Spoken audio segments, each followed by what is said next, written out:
Hello, everybody. It's Gareth. Welcome along to the Somewhere on Earth podcast from London. And it is Tuesday, the 1st of October, 2024.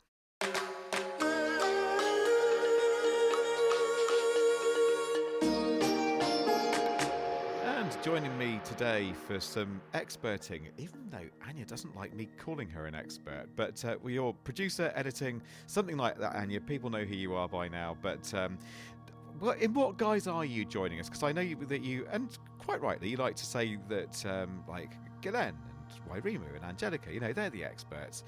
I think you're being a bit modest, but what is your function?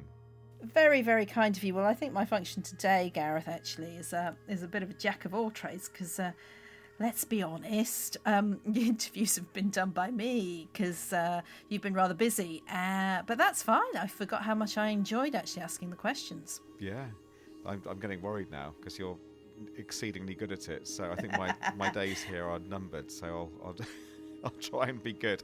So Jacqueline of all trades, Ania, as we'll call you for this edition. And when I talk about our stellar lineup of experts, of course, Peter Guest. As if you forgot him, didn't you? Forget. I've just saved him till last because, here we are. Right, so I think we've done enough damage in this little intro. Let's jump in. Here we go. And coming up today, how do you counter conspiracy theories? Well, how about this for an idea? We're going to explore this idea in this edition. How about getting a chatbot to debunk these conspiracy theories? We'll get into that. Also, smart vehicles get geopolitical. Yes, not long after having imposed tariffs on electric vehicles from China, the US now says that certain smart cars are potentially a threat to national security. New restrictions could be on their way. It's all right here on the Somewhere on Earth podcast.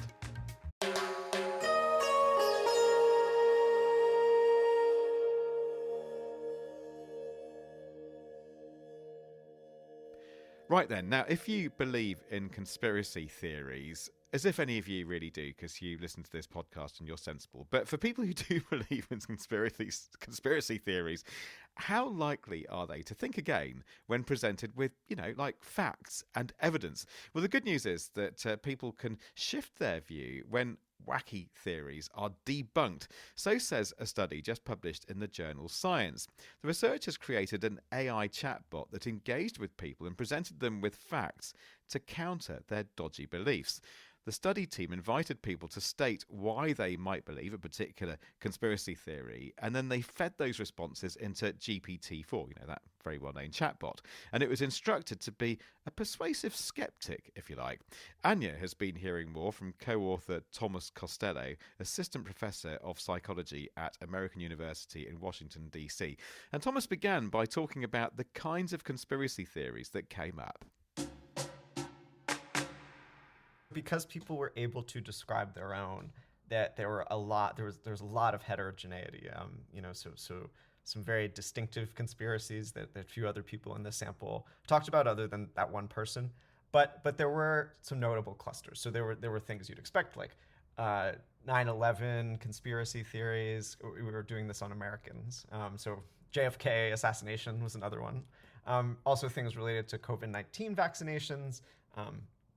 And more broadly, healthcare companies and other kinds of companies hiding information like cancer cures from the public. There were conspiracies about the 2020 presidential election, so election fraud conspiracies. There were conspiracies about Princess Diana's death, about Martin Luther King Jr.'s assassination, about the New World Order, of course, and related secret societies. Some people talked about like celebrities being Satanists and things like that. There was one guy who talked about a Loch Ness monster in a lake in Montana.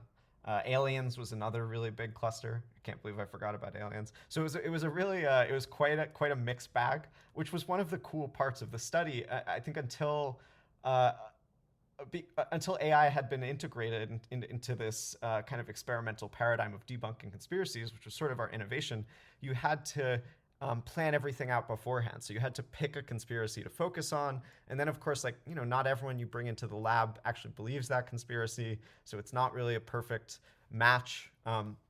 Whereas by letting people talk about their own conspiracies, we were able to really tailor the evidence and facts that the model provided right to them, which was pretty neat, I thought.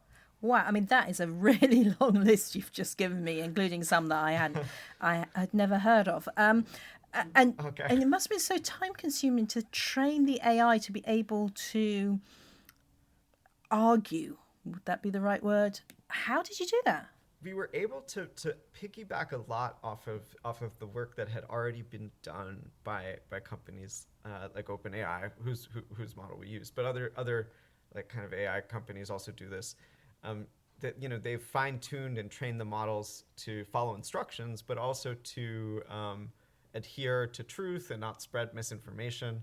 And so my suspicion, and I've now talked to some of the folks in these AI labs, and I think this suspicion is true, is that they had already kind of like made sure that the models were decent at arguing about conspiracies, and then we were able to just kind of pick up where they left off and finish that job.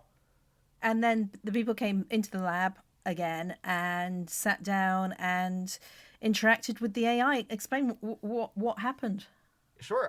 So the structure of the conversations varied a little bit from person to person, but it did follow a larger overarching pattern. So usually, the AI would offer some kind of statement that it understood where they were coming from, and that it could see the rationale for why they believe the conspiracy. It wasn't judgmental.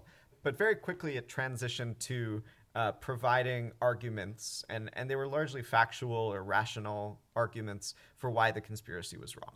So in the case of a 9/11 conspiracy theorist who might say that, why did the Twin Towers collapse and burn when jet fuel does not burn hot enough to melt the steel beams of the Twin Towers, which is sort of a famous one. The model would say something like, yes, that's true, but the steel does have a weakening point that's only about half as hot a temperature required to do that. So what the jet fuel did was it weakened the steel, and then everything on top of that steel collapsed, and it kind of caused a cascading reaction. And so it's understandable why you thought this, but actually it's wrong. And for conspiracies where there was like less clear, new, updated evidence, it would make an argument to plausibility. It would say things like, this would require tens of thousands of people to be keeping a secret. And when we look at like real conspiracies, like again, in the case of the US, we had Watergate, that was discovered almost immediately. Like the real conspiracies get found out pretty quickly, actually. So it's not very plausible that all of these people would keep a secret for this many years. And how did the people respond to what sounds to me like quite a rational argument? Yeah, they weren't the like wild-eyed tinfoil hat-wearing conspiracy theorists of metaphor and kind of cliche. People generally were happy to update their beliefs, and in many cases like grateful. Like there was one person who comes to mind who like almost effusively thanked the model. There was a minority of folks who became angry with it and who continued to argue back. So it varied depending on the person, but on average, because the model was so polite, people tended not to get mad. I was going to say, you take out that element of emotion from the argument, don't you, with this AI? Right, exactly. People argue about controversial things for lots of different reasons, and not all of those reasons are about truth or evidence.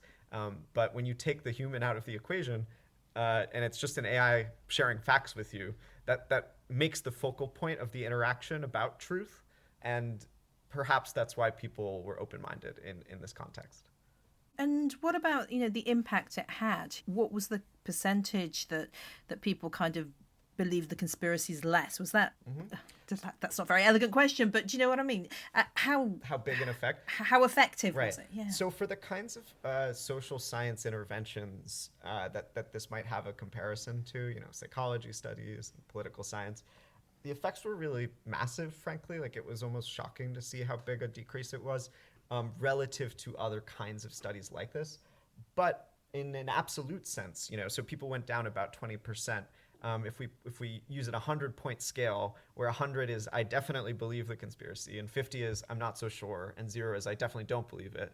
If you started at 80, so you were pretty sure, a 20% decrease is going down to like 60, 66, 67 or so. So it's becoming more skeptical, but it's not totally disavowing the belief. Although actually 1 in 4 people who started out over 50 ended up under 50. And that includes some people who started pretty high. So in some cases, people were, I guess you could say, debunked. But on average, people just became more skeptical. Okay, and how long does this last? Because there's no point doing this if it's going to be a week, but if it's longer. Right. So that's why we were so keen to follow up, to look at the durability of the effects. We followed up 10 days later and 2 months later, and the effects seemed very long lasting. So people didn't go down at all, even 2 months later relative to where they were right after the conversation. So if you were at that 67 from 80, when we followed up 2 months later, most likely you'd still be around 67 on that 100-point scale of belief. Would an extra session be beneficial, do you think? Good question. I mean, that's one of the things that we're looking at now. I wish I had an answer, but I mean, it seems like probably, right? It certainly does. But how practical is this? Could you adapt it and put it on all the big social media platforms? I think if the social media platforms wanted to do that, it might have an effect immediately.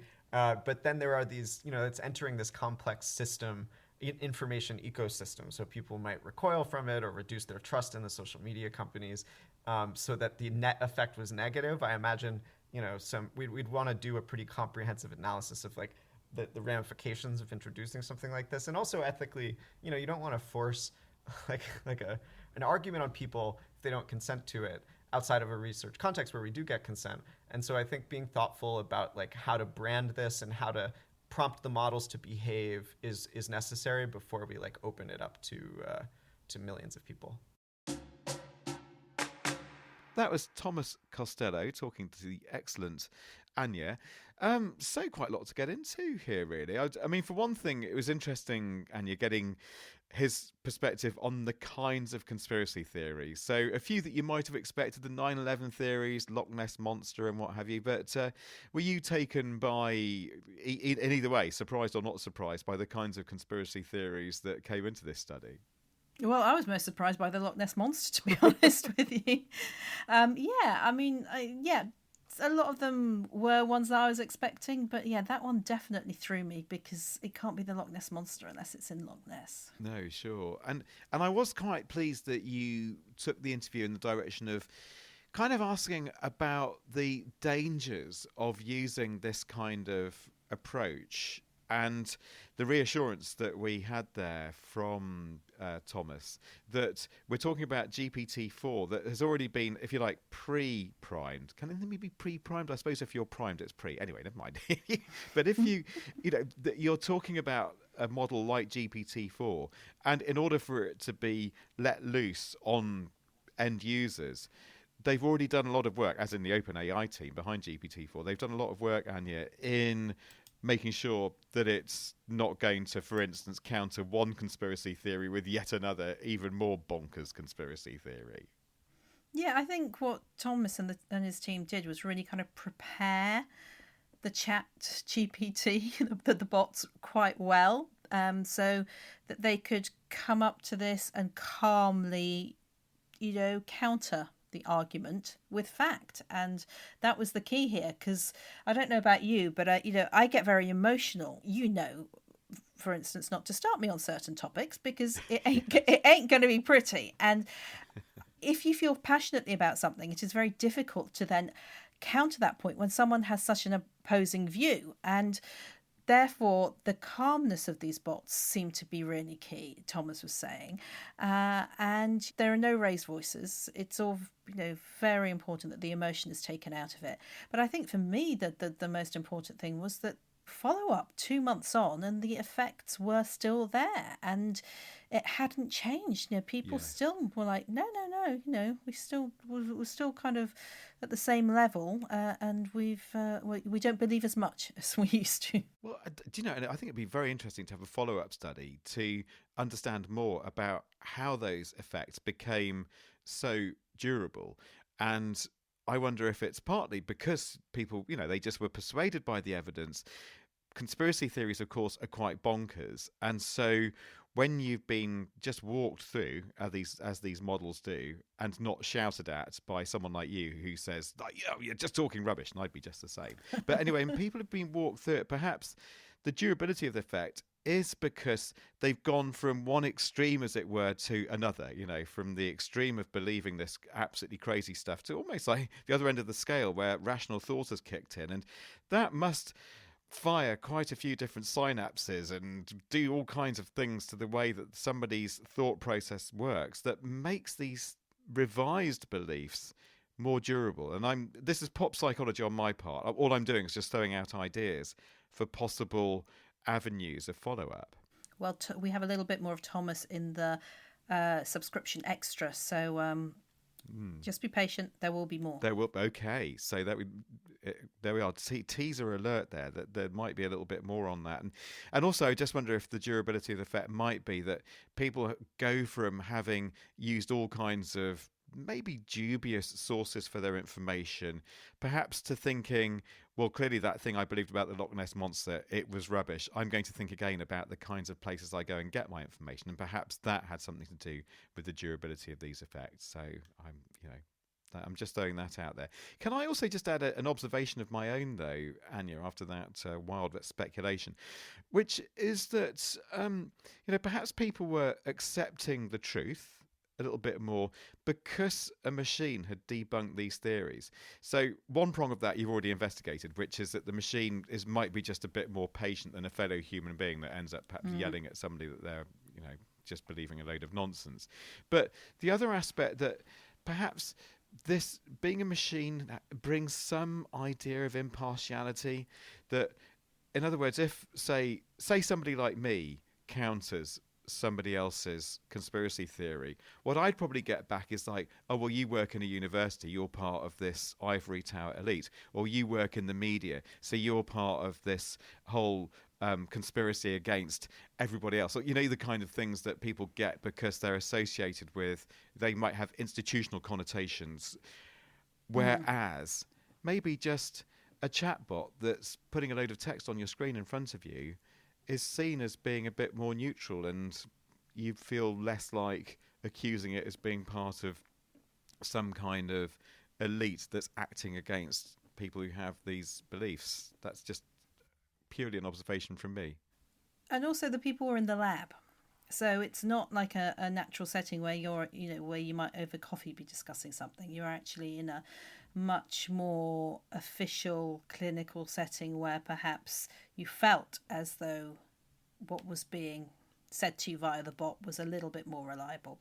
Well, a fascinating study and interview as well, Ania. So thank you for that. Well, let's move on then to a different topic then, as we teased in the menu there. The US is now giving notice on Chinese and Russian manufactured smart cars, and it's talking seriously about proposing to ban sales or imports of such connected vehicles.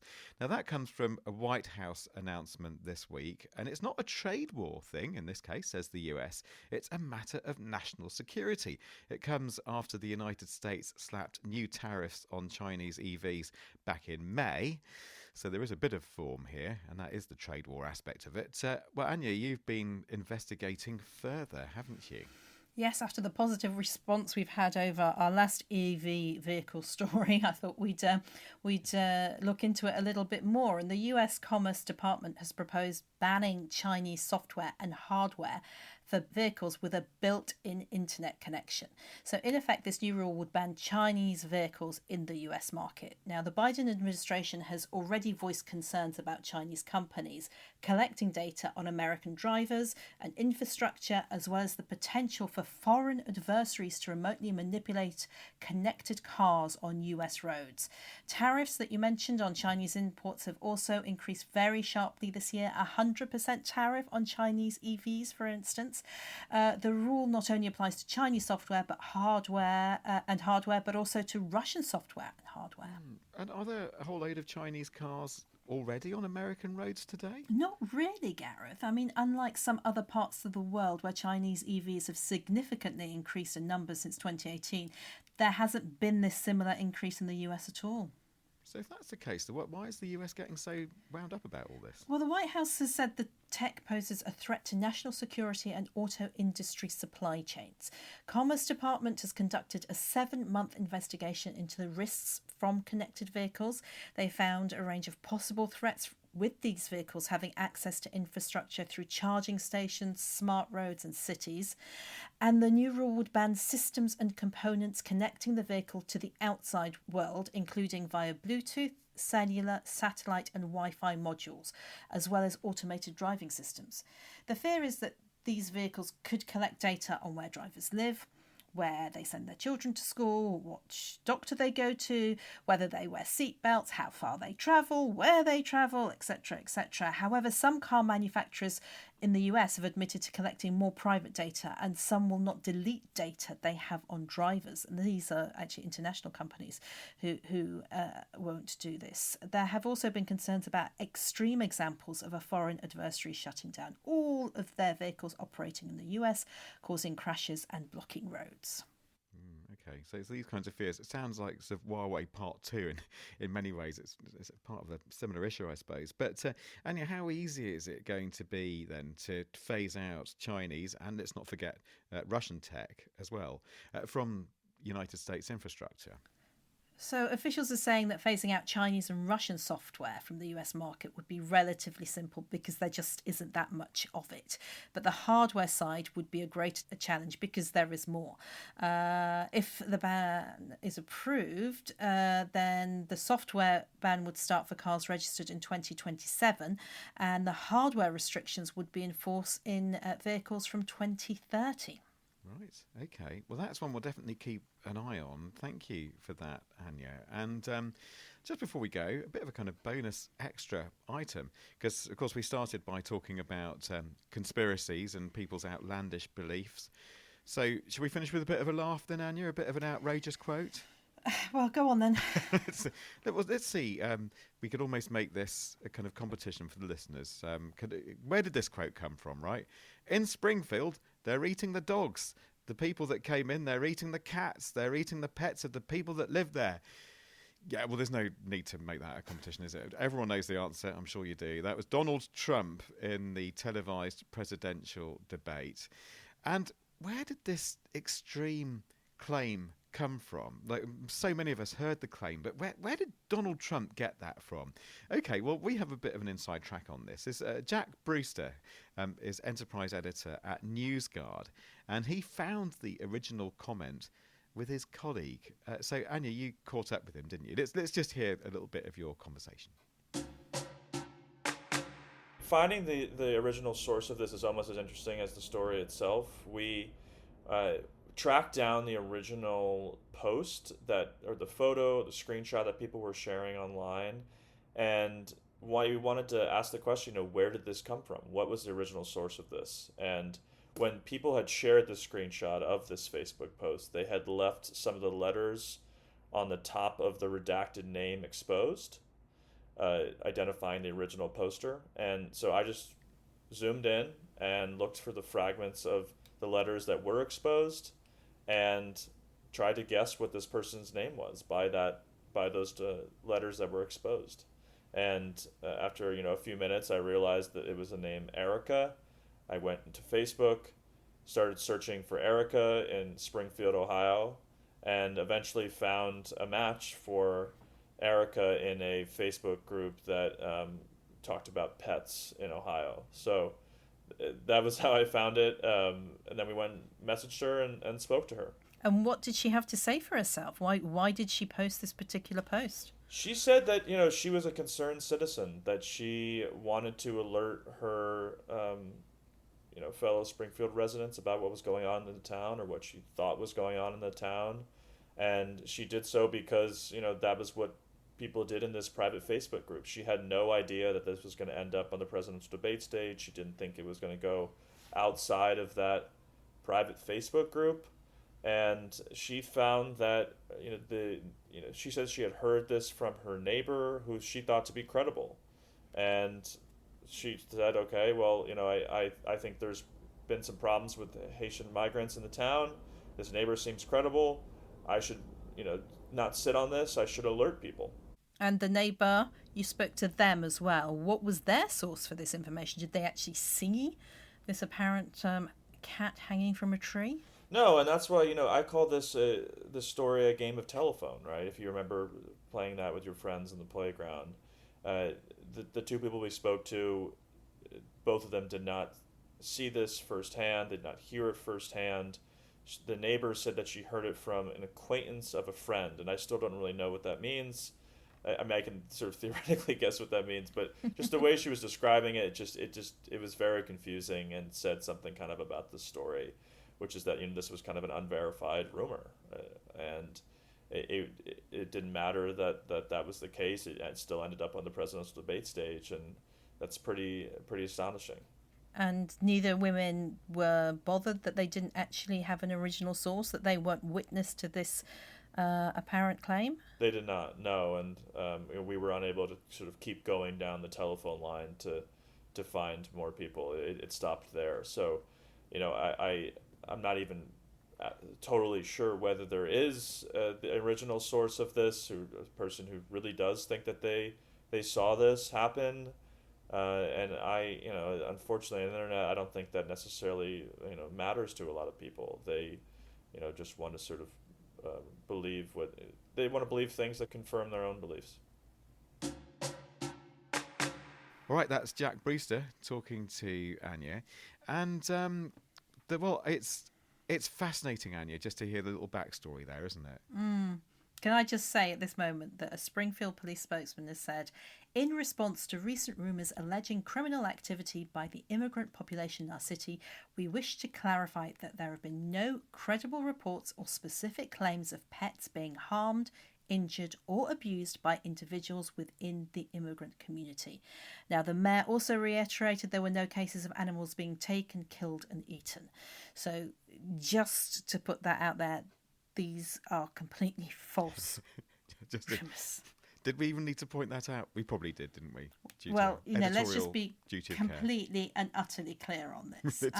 But I do think it's quite interesting. So, Jack just found this because the name of the person who originally posted it wasn't quite rubbed out properly with that highlighter tool that you have on your phone. But that is interesting. And just to clarify as well, I don't know, do you know the telephone game that Jack mentioned in that interview? No, I didn't actually. I think it's the same game as we perhaps in the UK used to call, which probably has some different name now, but when I was a child was called Chinese Whispers, where you'd stand in a line and you'd say, somewhere on earth is the best podcast in the world. And then it would go down the line, and by the time it got to child number 20, it would be something completely and utterly different. Right. So it's that kind of idea that he said, she said, and it just kind of snowballed. So it was milling around until obviously J.D. Vance, 4 or 5 days after this original post, claimed on X that people have had their pets abducted and eaten by people who shouldn't be in this country. My goodness. On the same day, there was another unsubstantiated claim on X, by Elon Musk. So with an AI-generated cat and a duck with a caption, "Save them." Oh, Lordy. But that's what NewsGuard, Jack and his colleagues do there. They check out misinformation, find out what's happening and where it's come from. Wow. I mean, he's such a fascinating guy. Wouldn't it be brilliant if we could get him on next week? Shall we try that? Oh, goodness me. We might do. How convenient. I'll say no more, folks, but you may just hear a bit more of Jack in next week's podcast. And just before we leave this one, I don't know if you've heard it, Ania, but there's another lovely clip doing the rounds on the internet of the good people of Springfield who were sitting watching this presidential debate. And when Donald Trump makes the pet eating claim, they all fall around laughing. All these actual residents just going, "What? It's not going on over here." It's a lovely clip. There we are. And it has put Springfield on the map, maybe in ways that they'd preferred not to have been, but it's been a bit of a thing, hasn't it? It has There we are. Will that do you think, for one podcast? I think so. All right, lovely. All right, folks. Well, remember, you can always get in touch. Our email is hello@somewhereonearth.co, and on WhatsApp, we're code 44 7486 329 484, or just find us on your favourite social media. So let's do the credits. Production manager is Liz Toohey. The presenter is me, Gareth Mitchell. But the editor, expert, interviewer, audio editor, audio engineer, and general fixer and runner today has been you, Ania Lichtorovich. You've had a busy one. Why don't you go and have a rest? I think I'll have a lie down in a darkened room now. There we are. You go and do that. Thanks, folks, for listening. See you next time. Bye-bye.